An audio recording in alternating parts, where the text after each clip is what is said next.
Hello, প্রিমিক্সের cake যারা পছন্দ করেন তারা ঝিলিস কিচেন থেকে কেকটা অর্ডার করতে পারেন। ঝিলি আপু প্রফেশনালভাবে কেক ট্রেনিং নিয়েছে এবং প্রিমিক্সের কেক ট্রেনিংটা নিয়েছে আপু। তো যারা যারা প্রিমিক্সের কেকটা খেতে চান, পছন্দ করেন, নতুন ট্রাই করতে চান, তারা অবশ্যই আপুকে নক দিতে পারেন কমেন্ট সেকশনে। আমি আপুর ফোন নাম্বার এবং আইডি লিঙ্কটা দিয়ে দিব।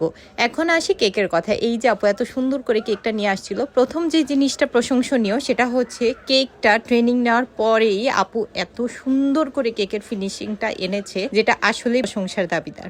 তো আমরা কেকটা কেটেছিলাম মিমাপুর বাসায়, সেটা হচ্ছে আরেক কাহিনী, সেটা আরেক ভিডিওতে আমি বলবো। এখন আমি কেকটা কাটছিলাম, কেকটা অনেক নরম ছিল, মানে এত সফট একটা কেক ছিল, একদম কেকের মিষ্টিটা পারফেক্ট ছিল, অতিরিক্ত ক্রিম ছিল না কেকের লেয়ারে, এবং লেয়ারগুলো একদম পারফেক্টভাবে দেওয়া হয়েছিল। আমি একটা জিনিস এখানে ক্লিয়ার করতে চাই, স্পঞ্জ কেকে যেরকম কেকটা একদম স্পঞ্জি থাকে, প্রিমিক্সের কেকটা কিন্তু স্পঞ্জি থাকবে না, ময়েস্ট টাইপের কেক থাকবে। তো আপনারা যারা প্রিমিক্সের কেক খেতে চান অবশ্যই ঝিলি আপুর কাছে অর্ডার দিতে পারেন। সবাই ভালো থাকবেন, আল্লাহ হাফেজ।